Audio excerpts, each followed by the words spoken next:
So hello and welcome everyone. I see we have a lot of people joining from different parts of the world. So thank you for joining us, and we're excited that you're all here.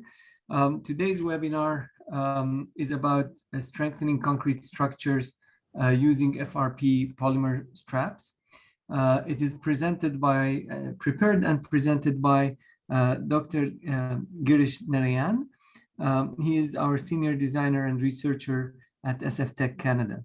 So a little bit about Dr. Girish. Dr. Girish, he received his PhD in civil engineering from the University of Sherbrooke here in Quebec, Canada. And he also did a master's, prior to that, he did a master's of technology in earthquake engineering in India. He got his master's degree from the Indian Institute of Technology in Roorkee, India. He received the University Gold Medal in 2013 for the Bachelor of Technology project on strengthening of reinforced concrete columns with externally bonded fiber reinforced polymers. And that was from the Veer Surendra Sai University of Technology in Burla, India. His research basically included, he had a lot of interest in the behavior of structural concrete reinforced with fiber reinforced polymer, testing and characterizations of FRP material, and nonlinear finite element analysis of reinforced concrete structures. Dr. Girish, as I mentioned, he is now a senior designer and researcher at SF Canada and a MITAX postdoctoral fellow at the University of Sherbrooke. Dr. Girish, the mic is yours. Thank you, Rick, for the brief introduction. The major problem faced by civil engineers worldwide is the premature deterioration of concrete structure, and which generally affect the economic of a nation. And therefore, the structure required strengthening. And one of the strengthening technique is to use externally bonded fiber reinforced polymer. So, which is the talk of the present session, strengthening of concrete structure using fiber reinforced polymer straps. So through this presentation, I will give a brief overview of application of carbon fiber sheets in civil infrastructure, construction process, and a case study on strengthening of bridge structure using carbon fiber laminate. So before starting my presentation, I would like to introduce our company SF. So our products are mostly designed in Canada and are manufactured in China by Sandog Safety Industries, who are specialized in manufacturing of fiber reinforced polymer products. And we work with national and international engineering firms. We work with them through the design process and help them with the fiber reinforced polymer design standards, whether they are in Canada or in the United States. And we generally focused on parking facilities, water treatment plants, and retaining walls. And our main focus is mainly on the glass fiber bar and carbon strap application. We also have other products as AR fiberglasses and connectors, but to the talk of the today's topic is only carbon fiber straps. And the SFT fiber reinforced polymer bars are made from composite materials as shown in this figure. It is made of fiber, and the fiber can be glass fiber or carbon fiber. And it is manufactured by a pultrusion process using a mixture of recycled fibers and resins. And this figure shows a microscopic view of the FRP bar. Three different types of FRP bar, carbon, emerald, and glass, are generally available in the market. And this stress strain plot shows how these FRP bars are compared with the steel bar. 2 points should be noted from this plot. First, the glass fiber reinforced polymer bar have lower strength compared to other two FRP bars, but glass FRP bar have more tensile strength compared to the carbon fiber reinforced polymer bar. And the second, the strength of all these three FRP bars are around 2 to 3 times more than the steel bar. And however, their behavior is linear elastic up to the failure. So we can produce different types of FRP products depending upon the project requirement and client specifications. And some of the FRP bar we produce are straight bars, spiral and stirrups for transverse reinforcement, bent bars, and glass fiber reinforced polymer shear connectors. The glass fiber reinforced polymers bars are widely used due to its production cost, which is very low compared to other types of bar, and have better tensile strength compared to the other fiber reinforced polymer bars. And some of the advantages of the SF glass fiber reinforced polymer bars over the conventional steel bars are it have a longer service life because of its corrosion resistance, and therefore it have improved durability in the harsh marine environments such as construction near the coastal area. And the FRP bar have better resistance against corrosion compared to the steel bar. As I told earlier, the tensile strength of FRP bar 2 to 3 times more than that of the steel bar. However, FRP bars are lighter due to the low density compared to the steel bar. So therefore, the FRP bars are lightweight. And due to the corrosion resistance, FRP bars are good for harsh chemical environments as well. And it is neutral to electrical and magnetic disturbance. Therefore, it have a wider application in airport, military, MRI rooms in hospitals. And some of the selected field application of the SFT fiber reinforced polymer bars we have already done in Canada. And glass fiber reinforced polymer concrete waffle flooring slabs designed with SFT glass fiber reinforced polymer, which was built last year in Halifax, Nova Scotia. And it can also be used for slab on grade. And slab on grade is a type of non-structural slab. And here it is a one-to-one replacement, and it will save a lot of money to compare to the steel bar in terms of labor and transportation. Another project shows the cast on-site precast sandwich panels, and they have used our glass fiber reinforced polymer bars in their projects as reinforcement as shown in this figure. And it was built in China. And in the right side, it is a retaining wall which was built for the city of Montreal. And the retaining wall is designed to dump snow with de-icing salt during the winter. So they built this retaining wall with SFT glass fiber reinforced polymer bar, which provide corrosion resistance against the chemical used in the de-icing salts. Now coming back to our main presentation, the substandard workmanship in reinforced concrete structure due to insufficient compaction of concrete or inadequate cover to the reinforcement causes corrosion of the steel bars, and high level of moisture and excessive fluctuations in heating and cooling can promote the movement of soluble salt, which lead to patches of white crystal as shown in this figure and can cause considerable damage to the concrete structure. And if the minimum quantity of cement is not provided, it will lead to poor workability and lowering the strength of the concrete. Therefore, it will require external strengthening. The conventional method of repair includes steel jacketing of concrete columns or externally bonded steel plates to concrete beam as shown in this figure. So this strengthening technique using conventional method was found to be effective. However, these techniques are not cost effective and may lead to corrosion after the repair due to the environmental conditions. So now with the advancement of composite material, which was earlier used in the aerospace industries, so now when it came to the civil engineering, so such as like fiber reinforced polymer composite, it found to be beneficial due to its high strength, low weight, and resistance against corrosion. And our product SFT-CarbonStraps have a tensile strength of 3,500 megapascal and with a thickness of 0.167 millimeter. Therefore, the strengthening of concrete structures using carbon fiber fabric have a minimum change in the structural geometry because the thickness of the SFT-CarbonStrap is around 2 by 10 times of a millimeter. The carbon fiber reinforced polymer sheets can be used to strengthen reinforced concrete elements such as column, and it could improve the flexural and axial capacity of the column, as well as it improved the durability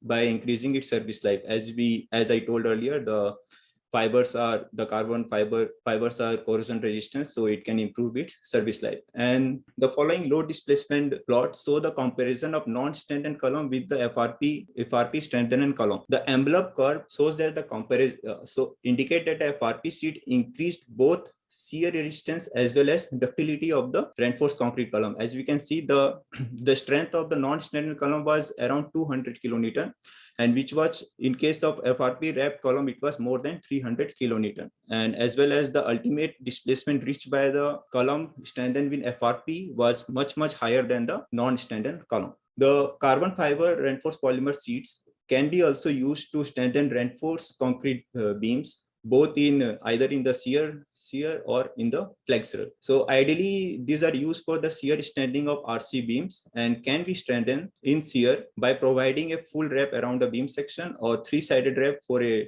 T-beam sections or two-sided wraps. And in case of reinforced concrete wall, which we generally see below the ground, underground, or shear walls in the high-rise buildings or in the bridges, reinforced concrete bridges. So the FRP carbon fiber reinforced polymer can provide both shear and flexural strengthening. And in case of reinforced concrete slab, it is used to provide flexural strengthening by placing either the carbon fiber in one direction or in both directions. Now, safety measures and precautions should be followed while using the fiber reinforced polymer composites, because the material we use here is the glass fiber sometimes. So when the glass fiber is mixed with epoxy, it can become actual glass. So it can be dangerous while working, when you are working with bare hands. So the use of personal protective equipments as shown is essential to avoid eyes and skin irritations. And the various codes and guidelines, which I will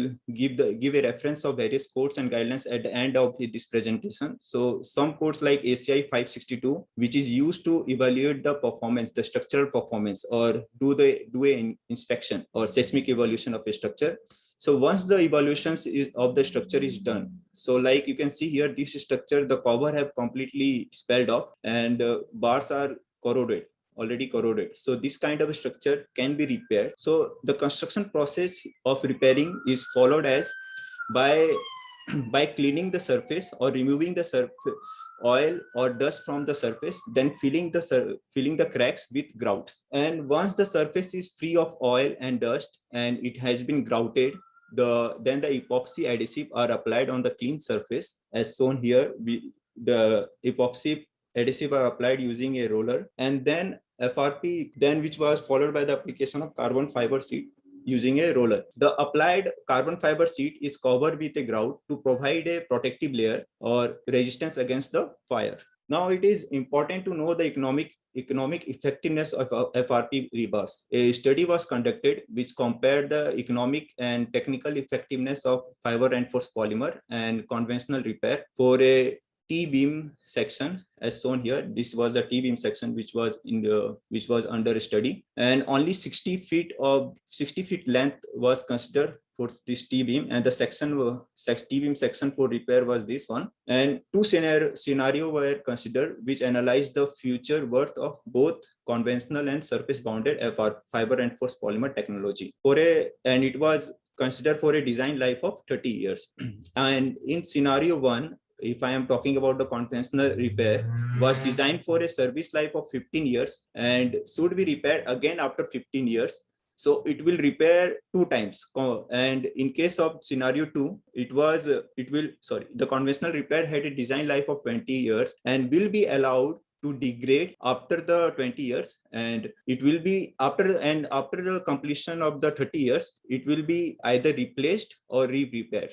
But however, in both the scenario 1 and scenario 2, FRP repair will serve for a conservative design life of 30 years. And I'm saying a conservative here because the FRP repair can have design life up to 50 years. Therefore, fiber reinforced polymer repair have a better design life than the conventional repair. Now, coming to the cost part, a present worth analysis was conducted to compare the initial and life cycle cost for the conventional and fiber reinforced polymer technique. And for the first scenario, which include re-repair after 15 years in the conventional repair, but there was no re-repair in case of the fiber reinforced polymer. So for conventional method, the present worth cost of first scenario was $5,000, which were compared to the $3,400 for FRP repair, which is much higher because in conventional we have to repair the structure 2 times. But in scenario 2, a present worth analysis does not apply because it doesn't include a future repair. So here we can see that the FRP repair improved the design life without increasing the cost of the structure. Now the first case study is of the strengthening of Westgate Bridge of Australia, and the bridge was designed in 1960s and opened for traffic in 1978. So however, the increased traffic load to 7 times the originally designed traffic volume was one of the factors for investigations of the bridge structural health. And the investigation found several areas such as box girder, deck slab or cantilever frame of the bridge had insufficient capacity. So this figure shows where the strengthening was required. So they come up with the following strengthening scheme for the box girder, where the externally bonded carbon fiber in form of 3 layers of unidirectional carbon fiber sheets and 2 layers of carbon fiber laminates were used. So this figure shows the installation of the 2 layers of carbon fiber laminates in underside of the box girder as shown here in this figure. 2 two layers of carbon fiber laminates. So this shows the practical use of those laminates. And to improve the flexural capacity of the deck slab was enhanced by providing carbon fiber laminates in negative moment region above the piers. So above the pier, if you see here, there is a strip of carbon fiber sheets which is provided in the negative moment region, and in the positive moment region in the span direction. If you see all these parallel FRP sheets which are provided in the positive moment region. So coming to another practical example of the application of carbon fiber sheets is the repair of carbon concrete bridge corbel support of the Jacques Loge Bridge, Calgary, and it was in Canada. And as shown in this figure, the concrete corbel supporting the main girder had cracking. As you can see here, there is a cracking here, and this cracking was due to the unexpected friction forces and a lack of sufficient internal diagonal steel reinforcement. So therefore, to overcome this problem, they suggested external strengthening, because we can't provide any internal diagonal steel reinforcement now. Therefore, a strut and tie model was used to design the carbon fiber strengthening scheme. A single horizontal layer and a diagonal layer of carbon fiber sheets were applied on each side of the corbel, and you can see this bridge has been supported here. So this support was removed once the curing of the carbon fiber sheet was completed, and a protective coating was applied over here, and the total duration taken for the repair was around 6 weeks, and it cost around $20,000.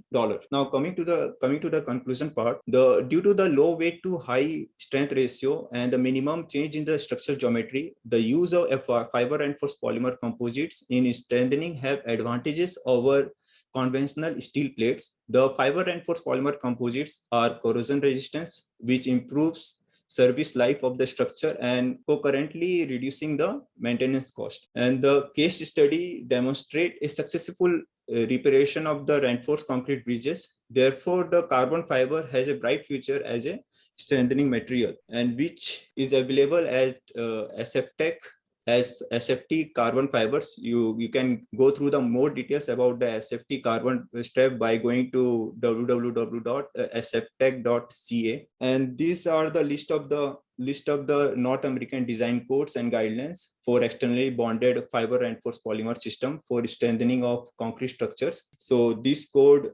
ACI 562 is used for generally assessment and repair and rehabilitations, and other codes like 440 is used for the design, and this is for the Canadian Bridge Code, and this for buildings, and the last one is also for materials. This is used for the material testing. So thank you for your giving your time and kind attention. Thank you very much.